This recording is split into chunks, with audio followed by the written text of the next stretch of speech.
I do. Please share your first insight. So my first insight is that we are in the new era of social. And when I say the new era of social media, meaning that I don't think that we are like any more, like we're not in the area to where we're able to just post things on different platforms and we're able to just post content, but we really have to start thinking about meaty ideas that are like big ideas, and social first. So we are in the new era of social and it's exciting. So can you give an example of a big idea? Maybe it can be from Logitech or something that you've seen out in the market, something that actually is a thumb-stopping concept that made you go, oh, okay, these guys know what they're doing.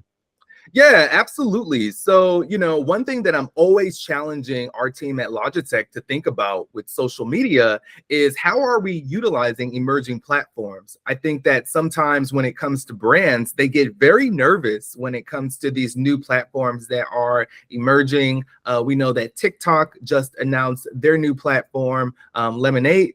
As well as, there's Be Real that popped up. So I'm always looking for those different opportunities. And so when I say big ideas and media ideas, looking at those ideas from a social first lens, you're not just simply posting content on Instagram and posting content on Facebook, but how are you really showing people that you understand the platform? So what we did at Logitech last year during the holiday season was we used Be Real. Now, for any of the listeners that are tuning in right now, Be Real is a social media feature to where it takes a picture, obviously, of you. It takes a picture of the front face with your front-facing camera and the camera that's on the back of your phone as well. And so that could be a little challenging because Be Real is real-time content, and that content is literally taking place within it's real time. Like you can't make any edits. What you take a picture of is what you get. So what we were able to do was identify something culturally relevant, which is Elf on the Shelf, that a lot of people do around the holiday season. And so we took a picture of the elf front facing and then also a picture of our products. But when we did that, that was our way to also include Easter eggs and promo codes that consumers would be able to use on products during the holiday season. But it was only if you were following us on Be Real and we had to accept you. So when you think about platforms like that, there's a lot of things that you think about and a lot of risks, because across all platforms with Logitech, we have roughly around 30 million people that follow us. And that's not including our secondary handles such as Logitech G. We have Logitech Gaming, we have Logitech Business, we also have Logitech Education. I'm just talking about the main Logitech handle. And so when you're thinking about an idea like that, it's like, well, we don't have a following, but you're still utilizing social in a social first way that could be really, really topical. And we were able to gain a lot of traction with that.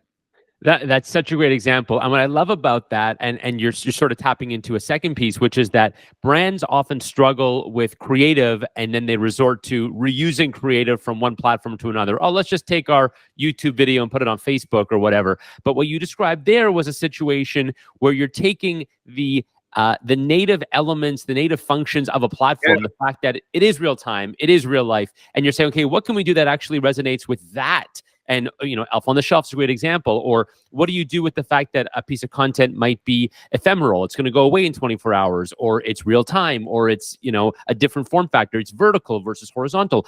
Brands, I think, that tap into those little intricacies go a lot further. Yeah, absolutely, John. And I hate to snoop and be a little nosy, but even the picture that's behind you right now, it says reimagine, build, influence. And, to that standpoint, I know that that's so much of what your company stands for, but obviously I think that that's also a huge makeup of innovation at the forefront. And so that's what you also have to do. I love that. I love the fact that you can see that in the background. That's awesome. Yeah. That's really cool. So give me an example. Tell me about what you think holds brands back. So I feel like, you run social media for a very large company, as you said, 30 million followers just on your main channels. How do you make decisions around, okay, we're going to take the time and energy to be on Be Real versus we're not going to do this? Because there are an endless number of platforms that you could be on. How do you prioritize where you want to be? Well, it really comes down to goals and objectives and then KPIs. That should be at the forefront. I think that, we're in a really, really tough time right now, just with the state of the economy. Also, with so many different companies having to scale back, not only internally when it comes to, unfortunately, sometimes positions, but even when it comes to resources. So I think that is something else that you have to think about, is what's out there that you can currently use. But with our KPIs as well as our goals, we wanted to make an effort to reach Gen Z. And one thing that we found out about Be Real is that the Gen Z audience was really gravitating to the platform because of the authenticity on that platform.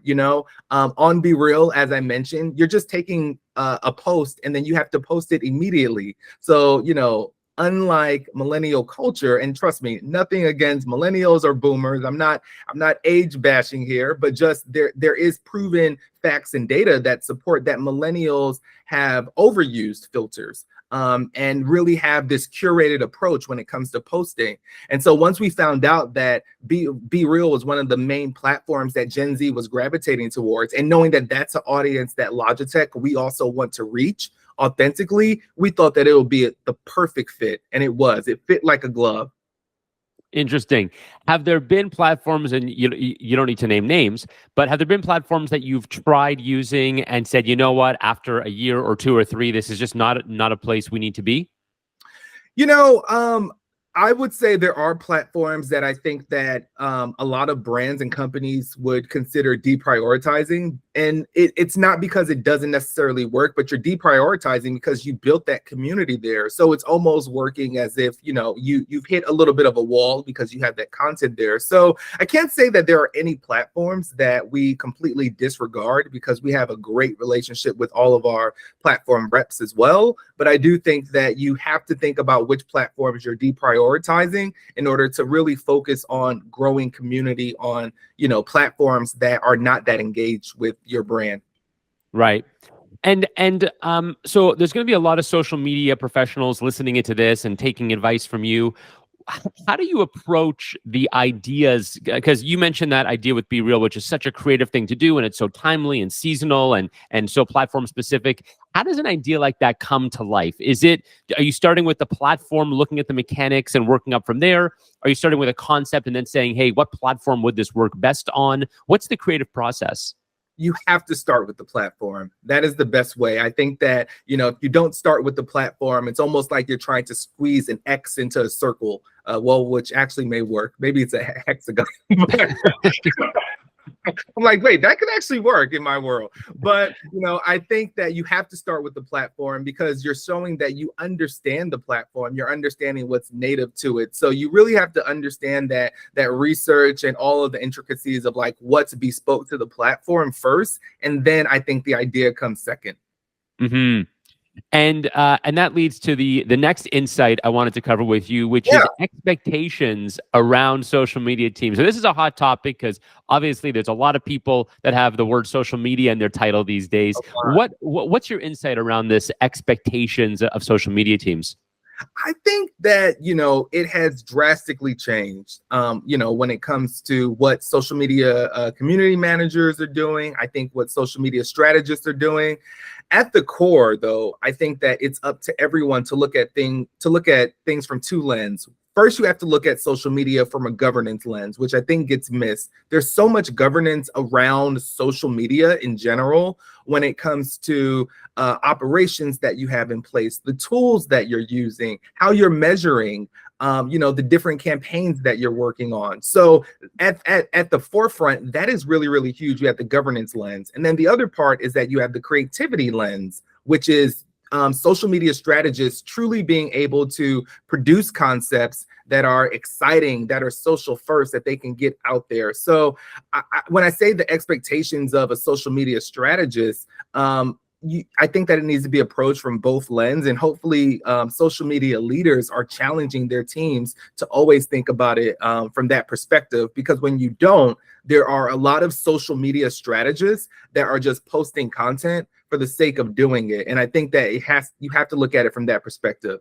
The other thing that I will mention is that internally, sometimes I think that there is a stronger emphasis on social media execution as well as content, surprisingly being owned by PR teams or brand teams. And what happens there is that you have someone that is not necessarily viewing social media from a lens of social first, but they're really viewing social media from a marketing perspective or from a PR perspective.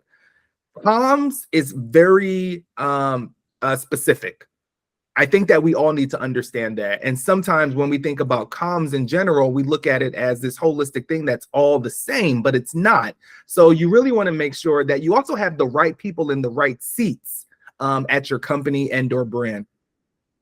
So it's really interesting, and my hairs stood up when you said who owns social media, because I remember, so I started in this business in influencer marketing, and I remember from 2013 to probably like 2018 or 19, the question was always who owns influencer marketing, which is kind of the same question as who owns social media. And for the longest time, every company was different. Nobody knew the answer. It kept changing every week. So how do you solve the problem of who owns social or who owns the different elements of social? And how have you dealt with that personally? Yeah, roles and responsibilities, 100%. I am very vocal about that. Who's doing what? Who's going to focus on what? And sometimes I think what happens through that is that it actually makes people exhale, and they're like, oh, that actually feels so good. Who wants to do everything? And so I think just really being able to respectfully set clear roles and responsibilities of who's focusing on what, and actually the more that you think about it, everyone is supporting or helping each other in some capacity. Like, so example, just because now that the listeners are familiar with Be Real, we own that. Our social media team owned that. But then to that point, once we had our first PR hit where, we got picked up because they said, oh, well, this is interesting, let's see what Logitech is doing. That's when the PR team comes into play, and then they own that. But they're still a part of the story in some capacity. Our creative team had to be involved in that, because when we are taking the pictures, we're going by their playbook. But I think that when it comes to the strategy and the core of the idea and the people that are actually pushing the post button, that is the social media team.